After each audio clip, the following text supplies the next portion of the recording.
Alright, smokers, jokers and midnight tokers, we are back with What Lies in the Sunday Telegraph, a weekly critical thinking exercise explored through the realm of the Sunday Telegraph, Australia's #1 selling newspaper, which, if you haven't watched these videos or read the Sunday Telegraph lately, should be faintly horrifying to you, although possibly explaining why the gang of criminals we call the Morrison government currently presides over this country that could be so much more than it is. Good bones, a lot of potential. Pity about the looters.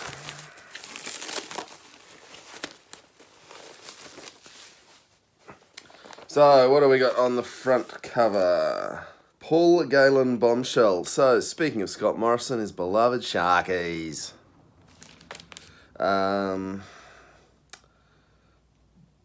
Duped or doped? Rugby league star Paul Galen has broken his silence about the devastating impact of 2011's peptide scandal, saying he never would have played footy if he'd known the emotional torment ahead. In a new memoir exploring his tough childhood and tumultuous career, Galen says, "I don't know if I was duped or doped. I probably never will." As an athlete under a testing regime, and I believe they were under world anti-doping instructions, it was his responsibility to know what was in all those needles that were being stuck into him. So, interesting. Better leave it there before I get my ass sued, huh? So, mixed picks, which is always worth looking at, as this is what the editor thinks is the best things in his newspaper. Which, God, you'd just shoot yourself, wouldn't you? So, number 1 is It's Love Actually. Part 2 of Body and Soul's look at modern romance. What do Aussie relationships look like in 2019? From the fibs we tell on our dating apps to the things we look for most in a partner. Our nationwide survey on love reveals all. I guess it's good for the geriatrics who read this newspaper to have some concept of what the kids are up to. Veggie Crusader, why Matt Preston wants you to eat more vegetables and great recipes to convince your family. Cook it in garlic butter. What happened to Lucas? A mother's fight for justice. Your complete guide to a season of cricket. My God, cricket already. So 5 is Mariska Hargitay on Playing TV's favourite cop for 21 years. Yeah, that's pandering to the oldies. Oh, and Helen Mirren is playing Catherine the Great. The hits keep coming. The New South Wales Police Dog Squad needs more security after a string of threats from bikie gangs across the state. Apparently there's a golden egg inside. It's worth something. The best events in Queensland in 2020, Stella Magazine is offering up. Paid for by Queensland Tourism, I am guessing. My co-star Roger has joined us. Let's see what he gets up to. Violent kids to face riot squads. Violent teenage inmates are about to be given a massive dose of discipline with a dramatic overhaul of the juvenile justice system, including an elite squad of riot officers. Ramping up the violence in youth detention is not something most people think of as a positive, but there you go. There he is. This is Roger. He doesn't enhance the newspaper reading experience whatsoever. He did try and unwrap it for me earlier. That was moderately useful. Right, Sam's gone wild. Sam Burgess is dancing the pain away on a Mexican booze cruise. And we have pictures of blokes in a lot of leopard skin, muscled blokes in a lot of leopard skin, and cool sunnies having a fair old time, including Sam Burgess carrying a bikini-clad party goer on his shoulders, and still from a social media video, so not exactly top-flight investigative journalism here. Breakdown of his marriage, recent AVOs, career-threatening injury, but yesterday he had a bikini-clad girl on his shoulders. And why shouldn't he?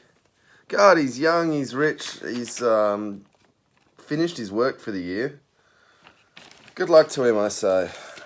I don't know why it needs to be on page 3. He can probably just stick with his social media following, but...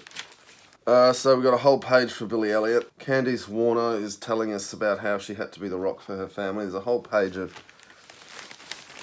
Candice, the Telegraph's favourite shot of white blonde woman in pink dress. Not quite sure why that needed half of page 5, but there it is. More on the attacks on the dog unit, a real dog act, because people don't get excited enough about attacks on police. So, police dogs we can at least all agree on we kind of like. Oh, we've got an exclusive interview with Schapelle Corby. The fear will stay with me forever. She's having a search for normality, and she tells us about surviving an alleged prison choking. We have a picture of Schapelle in the bathtub in a, I don't know, I mean, it's a little grubby, I guess, but they're saying the stone bathtub like it's hardship. I know some places that charge good money for that. She's slagging off Renee Lawrence. Oh, she's accusing Renee Lawrence of choking her. Okay, so Schapelle's got a book out. I don't know if she's able to keep the money from that. Just the gift that keeps on giving, old Schapelle, isn't she? Sells a lot of newspapers. Sells a few magazines. I hope she gets some happiness out of it all. First-time home buyers in Sydney will be able to purchase properties worth up to $700,000 with a modest deposit under a new scheme which will see the federal government guarantee home loans. First home buyers on low and middle incomes will be able to enter the property market with a deposit of as little as 5%. And avoid paying mortgage insurance. While opening up accessibility to the housing market is not in and of itself a bad thing, one has to wonder if the purpose of this is to prop up the property market and rush more first home buyers into it to protect the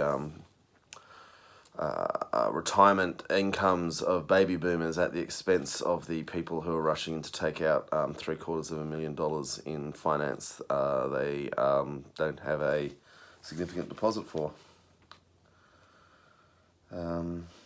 So it's really just keeping the Great Australian Real Estate Ponzi scheme going for another 5 years before it'll be like the end of the world as we know it when that thing breaks. The pain Ireland went through in 2009 is probably some sense of how bad it's going to be, but a lot of the fundamentals are far worse here. They were far worse here back then. That was saved by Kevin Rudd and Wayne Swan's quick action, but boy, okay. We kick the can down the road. Kick the can down the road on climate change. Can's kicked down the road, and boy, when the music stops, it's going to be a hell of a bill to pay the piper. Whole page on Paul Galen. Harvey Norman's trying to sell us shavers and vacuums and KitchenAids. 2 more pages of Paul Galen. I mean, it's not like the back half of the newspaper isn't full of, and the middle isn't full of sport, so why not fill the news section as well? Dad finds 2 girls dead on the floor. This is a horrific tale from Perth. The mother is under police guard, but has not yet been charged. No reason for my son to die. Mum demands to know if medical drug killed her healthy son during a routine appendix operation. She's alleging secrecy without getting too far into it. Anytime someone goes under a general anaesthetic, you're rolling the dice. And fit young 21-year-olds die in surgery sometimes, and it happens. Here's a peak Sydney story. A happy couple washing their big black BMW in Cremorne. They're water-wise guys. Winning as the big dry hits. They're saving water because they're using buckets, not their hoses. Aren't they happy? Look at their smiling faces. Look at me and my BMW, big black BMW. Rugby league star Matt Orford is suing Mater Hospital for surgery gone wrong. So the Nationals' ongoing war against vegetable-based milks, which, frankly, you can find references to things like dandelion milk going back a long way. So it's the Nationals who are trying to, and the dairy farmers who are trying to reconstruct human language here, not people just calling the liquid extracted from almonds or the liquid extracted from soybeans milk. So the New South Wales Minister for Agriculture, Adam Marshall, has won support to lobby the Australian-New Zealand Ministerial Forum on Food Regulation Under the plan, the phrases soy milk, almond milk, rice milk, and oat milk would be banned, as well as so-called fake meat made from plants. This is some antediluvian rent-seeking. It's appalling. Don't get me wrong, I am 100% behind clear labelling. I think everyone should know easily what is in the food they're eating. So all for making it very clear that your soy extracted liquid is different from the lactated excrescence of a cow. Just saying the dairy farmers don't own milk. So there's a bit of stranger danger going on with that online stuff, and it's a very confused story. Things like 1 in 4 children have been contacted by a stranger online.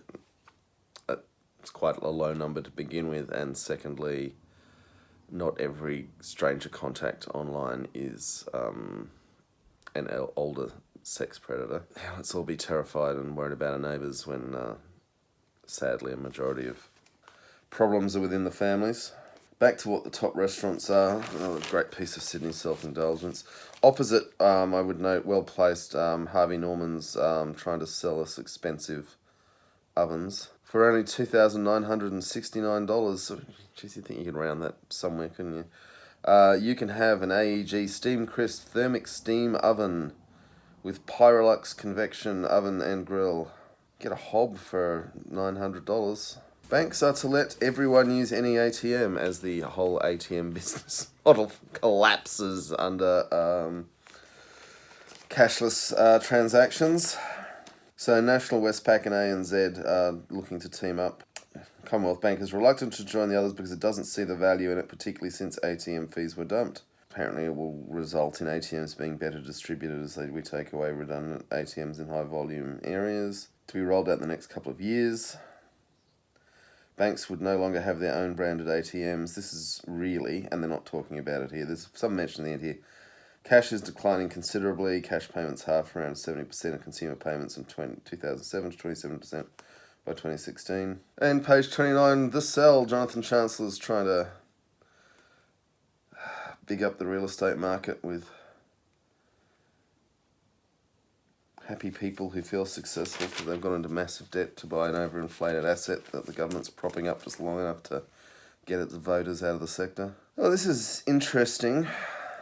So Ronnie Ueck, and this is Auburn City Council stuff. Ronnie Ueck says he was the best mayor in the Auburn community has ever had. They're all working for each other despite referring each other to corruption commissions, and I'm glad I don't live there. Right, the source.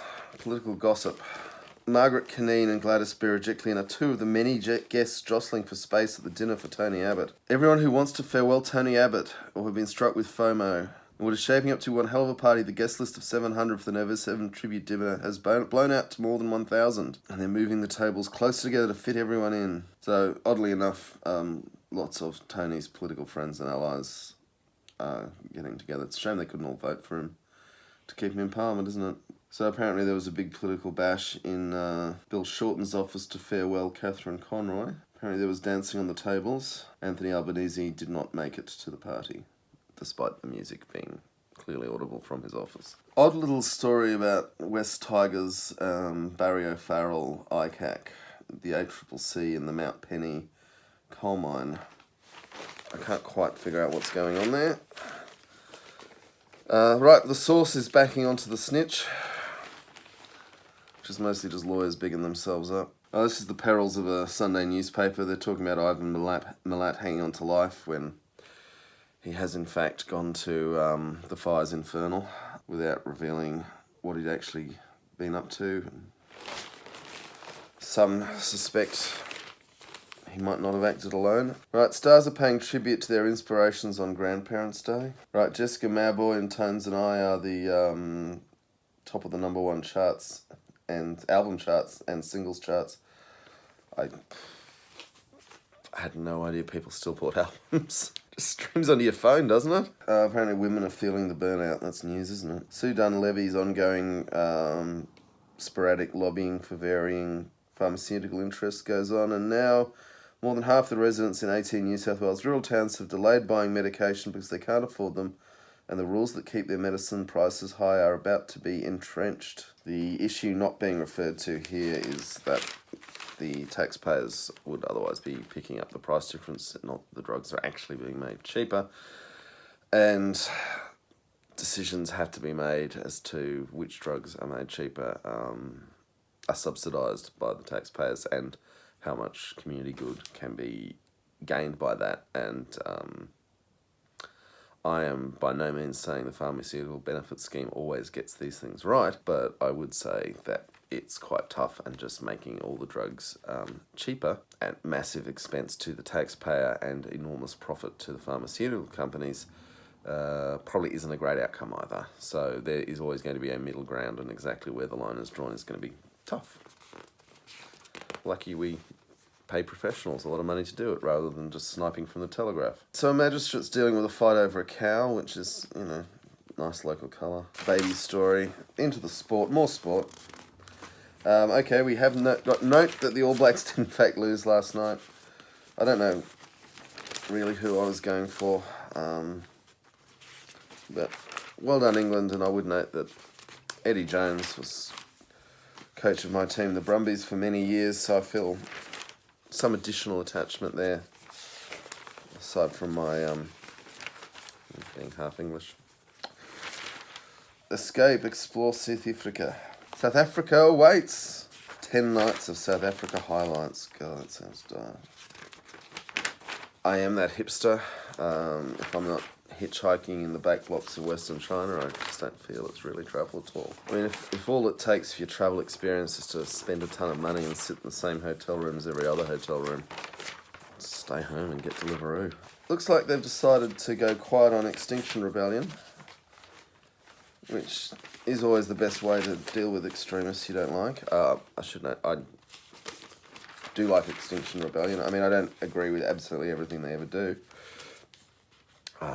I think you'd find Extinction Rebellion organisers don't sleep for too well while they try and think through what they're going to do. But anyway, so this video podcast, Extinction Rebellion positive. From the Telegraph's point of view, they dislike the attacks on their buddies in the coal industry, and they appear to be not reporting on that activity now, which, from a tactical point of view, I'm saying makes some sense. Jessica Halloran has a full page talking about a woman who's going to play cricket this summer. A rugby league player's had a baby. Good for him. World news. Inferno fears as big winds hit California wildfires. Could it be a change in climate? Could we be in a climate emergency? Could we be needing to take action about this, not expanding coal mines all over the place? Yeah, all of these things. But the Sunday Telegraph is not going to talk to you about it. It'll just sort of report the body count. Greece's credit rating has improved one notch. I'm sure that will improve the daily lives of its people. The US is sending troops back into Syria because they've realised there's oil they don't want the Syrians to have. US deficits hit $1 trillion. Good work, President Trump. And finally, the protests in Iraq are getting a mention, starting to get covered. These have been going on for weeks, and they are huge and bloody. And I can't honestly tell you what's going on because that's how little reporting there's been. That story goes no way to actually exploring the issues. One thing that gets almost never talked about the way it should is that almost no one, except for the odd real nut job, is going to take up arms against their government because they're pro-American. Because the consequences of doing something like that are you are going to be hunted and eventually tortured and killed, and everyone you love is going to be hunted and tortured and killed.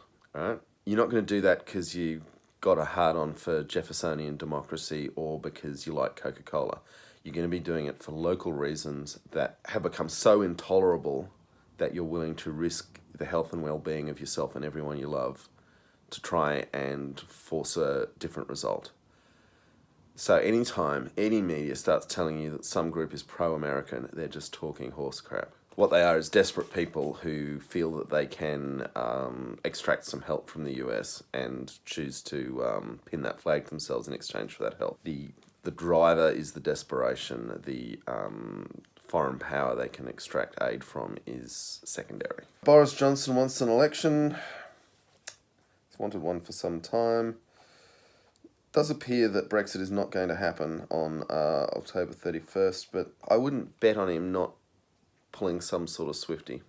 Wouldn't bet on it. So Japanese trade minister has resigned just a month into his job in a scandal over giving expensive melons and other gifts to people who voted for him. Shinzo Abe has apologised for his poor judgment in giving this man a job. Annika Smethurst is talking more about how traumatised she was by getting searched by the police. Natalie O'Brien is talking about the intimidation of journalists by the AFP. Andrew Wilkie gets a big thumbs up for fighting for press freedom. My one issue with all this is I would like to see all Australians enjoy these freedoms, not just employees of Rupert Murdoch. And if we're talking about actual freedom of media, reform of Australia's defamation laws, which are the biggest silencer of reporting important public information, would be where I'd start. But, you know, tackling the security agency's overreach, sure, why not? Still no Peter Cradlin. I'm getting a little sad about this. Peter Gleeson tells us ScoMo's been hung out to dry. Peter Gleeson says the Scott Morrison and his government have been exposed as frauds when it comes out to helping the man on the land.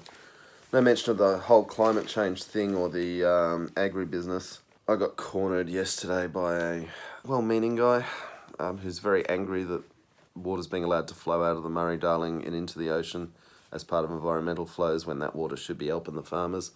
I tried to raise with him the massive extraction by very large corporate interests, but he didn't want to hear a bar about that. Tried moving on to tackling climate change. He didn't think that was a thing either. So, well done, Telegraph. You're reaching a target audience there. Annika Smethurst is back talking about Bridget McKenzie and people in the party who don't like her. I don't like Bridget McKenzie much either. I think she's awful. Piers Ackerman now says you have a right to know and you should join his fight to make it happen. He's like a Murdoch sock puppet, isn't he?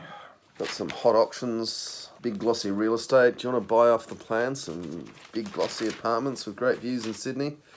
Why not? Why wouldn't you want to do that? As they're built by incompetent criminals. More stuff on nice restaurants.